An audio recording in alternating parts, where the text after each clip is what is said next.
अब हम बात करते हैं मूवमेंट ऑफ फोर्स यानी टॉर्क की। जिस तरीके से हमने पढ़ा है कि न्यूटन लॉज ऑफ मोशन में कि आपके बॉडी के स्टेट ऑफ रेस्ट या बॉडी की स्टेट ऑफ मोशन को चेंज करने के लिए आपको फोर्स की ज़रूरत होती है, उसी तरीके से बॉडी की रोटेशनल रेस्ट या रोटेशनल मोशन की स्टेट को चेंज करने के लिए आपको टॉर्क की ज़रूरत होती है। टॉर्क दिया जाता है cross product of r vector into f vector से, जहां एफ आपका फोर्स है और आर वेक्टर आपकी line of action of force से एक्सिस का डिस्टेंस पोजीशन वेक्टर है।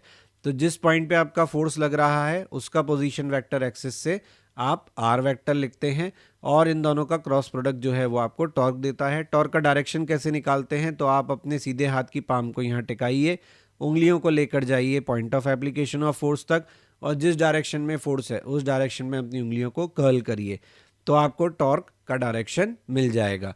टॉर्क को हम मैग्नीट्यूड फॉर्म में लिखते हैं tau F R sine theta, जिसको हम लिख सकते हैं आर परपेंडिकुलर एफ या आर इंटू एफ परपेंडिकुलर। जैसे कि यहाँ आप डायग्राम में देख सकते हो, आर साइन थीटा जो है वो क्या है, आपका आर परपेंडिकुलर है। आपकी एक्सिस ऑफ रोटेशन से आपकी लाइन ऑफ एक्शन की जो परपेंडिकुलर डिस्टेंस है वो आर साइन थीटा है। तो एफ आर साइन थीटा में आर साइन थीटा क्या बन गया, आर परपेंडिकुलर। इसी तरीके से आप अपने फोर्स के दो कंपोनेंट कर सकते थे। तो एक आता आपका एफ साइन थीटा कंपोनेंट, एक आता आपका एफ कॉस थीटा कंपोनेंट। जो एफ साइन थीटा कंपोनेंट है वो आर के क्या हो जाता, परपेंडिकुलर। तो इसलिए हम टॉर्क को इस तरीके से भी लिख सकते हैं। ज़रूरी नहीं हर बार हम बीच के एंगल से ही काम करें। अगर परपेंडिकुलर डिस्टेंस हमारे पास है तो उसको फोर्स से मल्टीप्लाई कर दीजिए, या फोर्स का परपेंडिकुलर कंपोनेंट मालूम है तो उसको आर से मल्टीप्लाई कर दीजिए। यूनिट ऑफ टॉर्क होता है न्यूटन मीटर। इसको जूल नहीं लिखते क्योंकि जूल असाइन है वर्क और एनर्जी को। डायमेंशन हालांकि इसके सेम ही होते हैं। जैसे यहाँ हम देख रहे हैं torque of weight of a rod about O at an instant.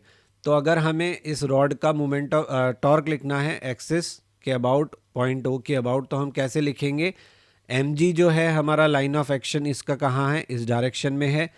ये डिस्टेंस होगी L/2 क्योंकि सेंटर ऑफ मास पे एम जी एक्ट करेगा। ये एंगल थीटा है तो ये एंगल भी थीटा होगा। तो ये डिस्टेंस कितना हो जाएगा, L/2 साइन थीटा। तो हमें क्वेश्चन में आर परपेंडिकुलर दिया हुआ है, एफ दिया हुआ है, तो टॉर्क हम सीधे क्या लिख सकते हैं, मैंने बताया था आर परपेंडिकुलर एफ, तो m g L/2 sine theta. अब हम बात करते हैं कंसेप्ट ऑफ टॉपलिंग की। टॉपलिंग का कंसेप्ट क्या कहता है, ये दो स्ट्रक्चर आपको दिए हैं, इनमें से किसको गिराना आसान है, किसको टॉपल करना आसान है। तो आप जानते हैं कि आपके लिए ए को गिराना आसान है, बी को गिराना मुश्किल है। क्यों, जैसे ही आप ये फोर्स एफ लगाएंगे, इसका एक्सिस ऑफ रोटेशन जो है उसके अबाउट टॉर्क आएगा। तो क्या होगा, एफ का टॉर्क आएगा हमारा एक्सिस ऑफ रोटेशन के अबाउट। हमारी बॉडी जो है वो टॉपल करने लगेगी, मतलब इस तरीके से हम उसे घुमा रहे हैं। ठीक है, एफ फोर्स आपने लगाया था, तो आपका नॉर्मल जो था वो यहाँ से शिफ्ट होके यहाँ की तरफ चला गया। तो जैसे जैसे आप इसको गिराने की कोशिश करोगे नॉर्मल शिफ्ट होता जाएगा और नॉर्मल का टॉर्क एफ के साथ में मिलके इसको गिराने की कोशिश करेगा। ये बचेगा किसकी वजह से, mg के टॉर्क की वजह से। mg का टॉर्क है जो उल्टी डायरेक्शन में लग रहा है और वो इसको वापस लाएगा।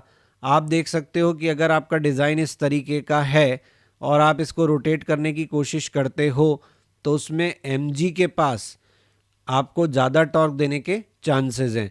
तो mg जो है वो आपकी ज़्यादा बड़ी कोशिश को अपोज कर पाएगा। तो टॉपलिंग में बेसिकली आपका जो नॉर्मल रिएक्शन है उसकी शिफ्टिंग हो जाती है, जिसकी वजह से बॉडी टॉपल होके गिर जाती है। अब एक क्वेश्चन है, हमें फोर्स एफ दिया हुआ है 10 माइनस के cap, acts on the origin of the coordinate system, find the torque about the point 1 - 1 dot comma 0। तो हमें दिया हुआ है आर वेक्टर एफ वेक्टर और हमें पूछा है टॉर्क। तो जैसा कि मैंने आपको बताया आई जे के क्रॉस प्रोडक्ट से निकालेंगे। तो क्रॉस प्रोडक्ट के लिए पहले आर के कोऑर्डिनेट रखिए 1 - 1 0, एफ के कोऑर्डिनेट रखिए 0 0 -10। सॉल्व करेंगे तो ये आएगा कितना, -10 आई कैप प्लस जे कैप न्यूटन मीटर।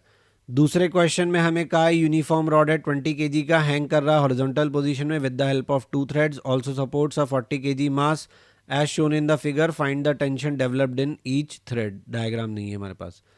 अगले क्वेश्चन में हमें कहा है फिक्स्ड पुली है, उसका रेडियस 20 सेंटीमीटर है, मूवमेंट ऑफ इनर्शिया दिया है about its axle, has a massless cord wrapped around its rim, a 2 kg mass m is attached to the end of the cord, the pulley can rotate about its axis without any friction, find the acceleration of the mass m।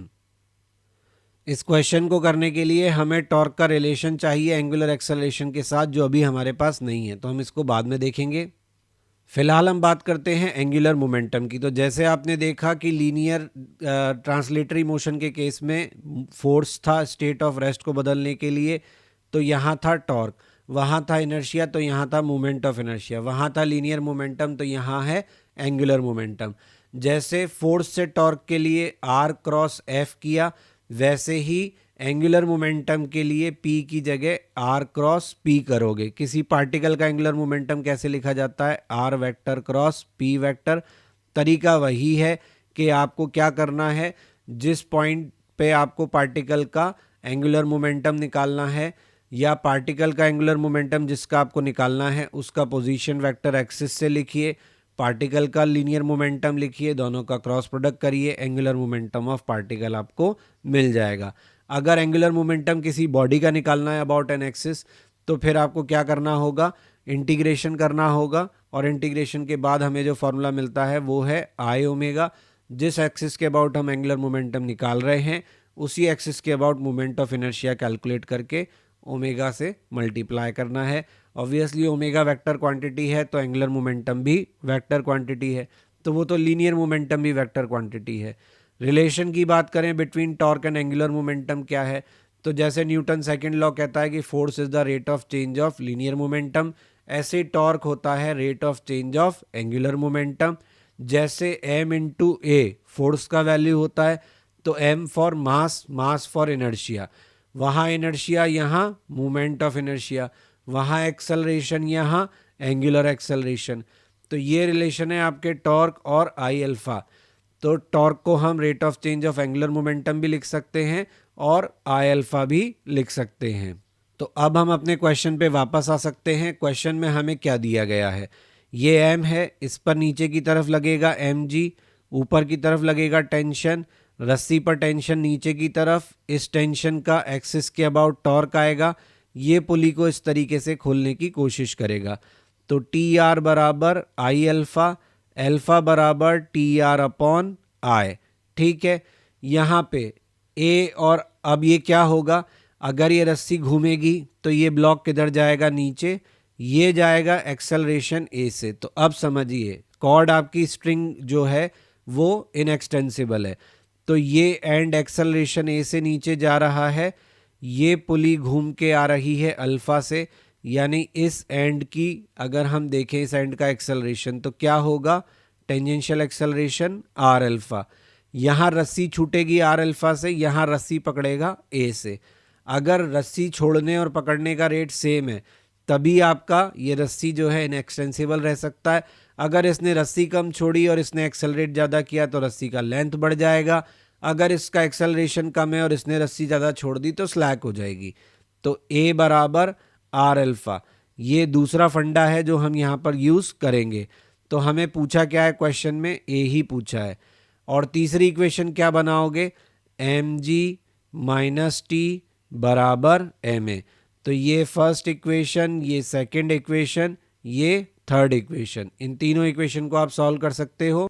Solve करेंगे तो acceleration मिलेगा 2 metre पर second square, क्योंकि बाकी सारा data आपको दिया हुआ है। मूवमेंट ऑफ इनर्शिया डायरेक्ट दिया हुआ है, सॉल्व करने की ज़रूरत नहीं है। बात करते हैं एंगुलर इम्पल्स और एंगुलर इम्पल्स मोमेंटम प्रिंसिपल की। तो जैसे लीनियर इम्पल्स और लीनियर इम्पल्स मोमेंटम प्रिंसिपल क्या था, एंगुलर इम्पल्स को क्या लिखते थे, लीनियर इम्पल्स को क्या लिखते थे, फोर्स इनटू टाइम ड्यूरेशन।